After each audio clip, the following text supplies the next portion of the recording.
আজকে আমরা আলোচনা করব পায়রার সড়কবাজি নিয়ে। কেউ কেউ প্রশ্ন করছিল যে সড়কবাজি চেনা বা ভালো বাজির পায়রা চেনার কোনো উপায় আছে কি না। কিছু পসিবিলিটি অবশ্যই আছে, যেই পসিবিলিটি দেখলে পরে আমরা বুঝতে পারি বা ধারণা নিতে পারি যে হ্যাঁ, এই পায়রার মধ্যে ভালো সড়কবাজি বা ভালো বাজির সম্ভাবনা আছে। তো যাই হোক, আজকে আপনাদের রিকোয়েস্টে এই ভিডিওটা বানাচ্ছি। এর আগে হয়তো ইউটিউবে কোনো ইউটিউবার এই টপিকে ভিডিও দেয়নি। যাই হোক, আমার চ্যানেলের তরফ থেকে ভিডিওটা দেওয়ার চেষ্টা করব। সবাই সাপোর্ট করবেন, আর ভিডিও ভালো লাগলে অবশ্যই লাইক করবেন।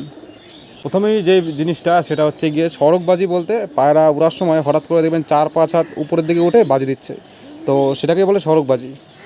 এবার সেটা চিনতে গেলে প্রথমত পায়রার ডানাটা হচ্ছে মেন। যে কোনো সড়কবাজি পায়রা চেনার ক্ষেত্রে ডানার হচ্ছে মেন ভূমিকা। তো ডানার মধ্যে আমরা যে সমস্ত ব্যাপারগুলো দেখব সেটা হচ্ছে গিয়ে প্রথমেই আমরা দেখব পায়রার ডানা টান করে শীষ পালকের দিকে তাকাবো। ভালো করে লক্ষ্য করে দেখুন, এটা শীষ মানে সড়কবাজি পায়রার ক্ষেত্রে পায়রা যখন উপরের দিকে টানার ক্ষেত্রে কিন্তু পায়রা দুটো জিনিস বিশাল কার্যকরী।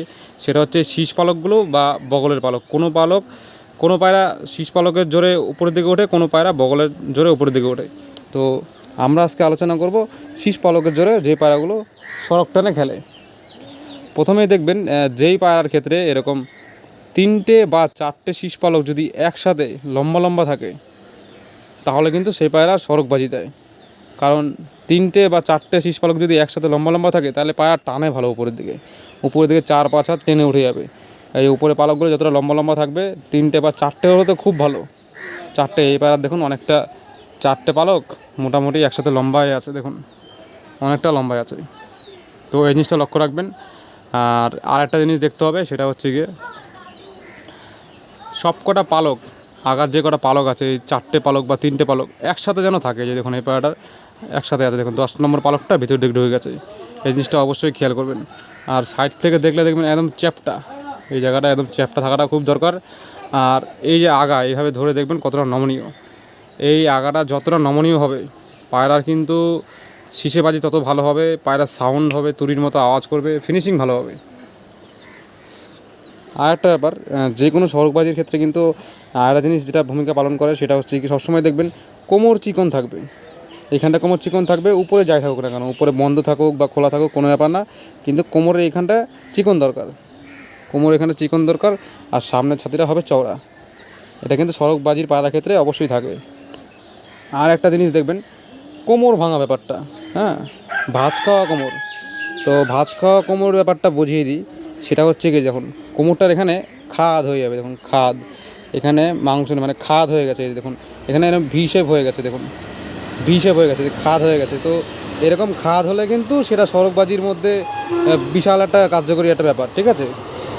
তো পরবর্তী যে পয়েন্ট, পায়রার মুখের মধ্যে একটা বিশেষ পয়েন্ট আছে, মানে খুবই কার্যকরী পয়েন্ট আছে, যেটা কিনা সড়কবাজি পায়রার ক্ষেত্রে ভালো দেখা যায়। সেটা হচ্ছে গিয়ে নাকটা।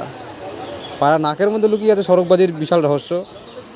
নাকের মধ্যে যে জিনিসটা দেখবেন সেটা হচ্ছে গিয়ে নাকটা হবে টানা। সড়কবাজি পায়রা ক্ষেত্রে এরকম নাকটা হবে টানা, এবং দুই পাশে এরকম চ্যাপটা থাকবে, দুই পাশে এরকম চ্যাপটা থাকবে, আর মাঝখানে হবে টানা। এই যে দেখুন এখানে কোনো গ্যাপ নেই। বাংলাদেশের যে গলালাল পায়রা বা যে সমস্ত পায়রা আছে ওগুলো খুব বাজির পায়রা, তাদের নাক টানা হয়, এরকম নাকগুলো টানা হয়। তো এই পয়েন্টগুলো কিন্তু একদম অবশ্যই দেখবেন, এগুলো কিন্তু ভালো পয়েন্ট পায়রা বাজির ক্ষেত্রে। আর একটা ব্যাপার, শীষে খেলা বা সড়কবাজি পায়রার ক্ষেত্রে কিন্তু এই জিনিসটাও দেখবেন। এই যে যখন টান করবো, দেখুন হালকা করে টান করছি, এই যে এই পালকগুলো 1 থেকে 10 পর্যন্ত দেখুন একসাথে আছে মোটামুটি। দেখুন জাস্ট আমি এরকম আঙুল দিয়ে দেবো, দেখুন জাস্ট একসাথে আছে। অন্য পায়রা ধরলে দেখবেন এরকম এরকম পুরোটা ছড়িয়ে দিচ্ছে, এটা দেখুন একসাথে থাকার চেষ্টা করছে। এই যে দেখুন এই পালকগুলো একসাথে একটা আরেকটার উপরে থাকার চেষ্টা করছে। এটা কিন্তু সড়কবাজি পায়রার ক্ষেত্রে এটা কিন্তু দেখবেন, এটা সড়কবাজি পায়রার ক্ষেত্রে দেখা যায়, ঠিক আছে। তো এই ব্যাপারগুলো অবশ্যই দেখবেন। আর একটা বিষয়, সেটা হচ্ছে গিয়ে সড়কবাজি পায়রার ক্ষেত্রে কিন্তু পায়ের খুব বেশি ভূমিকা আছে। পায়ের কী ভূমিকা, সেটা হচ্ছে গিয়ে সড়কবাজি পায়রার ক্ষেত্রে পা হবে, এই যে পায়ের মধ্যে প্রথমে নখ দেখবেন ছুঁচলো ধারালো এবং বাঁকানো। ছুঁচলো ধারালো এবং বাঁকানো নখ থাকলেই ব্যাস হয়ে গেল, তাহলে মোটামুটি অর্ধেক কাজ কমপ্লিট। পায়রা ও পায়রা বাজি থাকবেই, আর সুন্দর বাজি দেবে। যত ক্লিয়ার হবে নখটা বেঁকানো আর হচ্ছে ছুঁচলো ধারালো, সেটা কিন্তু বাজির ক্ষেত্রে খুব দরকার। এবং ঘন বাজি হলে কিন্তু সেই সমস্ত পায়রার এই যেরকম নখ বাঁকানো থাকে এবং ছুঁচলো থাকে, এবং দেখবেন আঙুল যেন সবসময় এরকম চিকন হয়, এই দেখুন মাংস যেন না থাকে, কারণ মাংস থাকলে কিন্তু সে পায়রা সমস্যা করে। এরকম সরু আঙুল দেখবেন, আঙুলটা খুব ভালো, এবং এইখানটা দেখবেন ভি শেপ আছে কিনা। এটা কিন্তু সরগবাজি পায়রার ক্ষেত্রে দেখার একটা বিষয়, এই যে এরকম আঙুলটা, এই দেখুন দুটো হাঁটু একসাথে মিশে গেছে, এটাকে বলে ভি শেপ। এটা অবশ্যই দেখবেন, এটা কিন্তু সরগবাজি পায়রার ক্ষেত্রে এগুলো দেখতে হয়। আরও অনেক কিছু আছে। যাই হোক, ভিডিও অনেক বড় হয়ে যাচ্ছে। আজকে একটা বেসিক ধারণা দেওয়ার চেষ্টা করলাম সরগবাজি পায়রার ক্ষেত্রে। তো আপনারা বাড়িতে দেখবেন যে সমস্ত সরগবাজি পায়রাগুলো আছে, মিলিয়ে দেখবেন পয়েন্টগুলো মিলে কিনা। আর কমেন্টে অবশ্যই জানাবেন। ভিডিওটা যদি ভালো লাগে সাবস্ক্রাইব করে রাখবেন, এরকম যদি আরও ইনফরমেশন দরকার হয় আরও এরকম ভিডিও দেওয়ার চেষ্টা করব। আজকের ভিডিওটা এই পর্যন্তই। পরবর্তী ভিডিওতে আরও কিছু বিষয় আছে, সেগুলো আলোচনা করব। ঠিক আছে।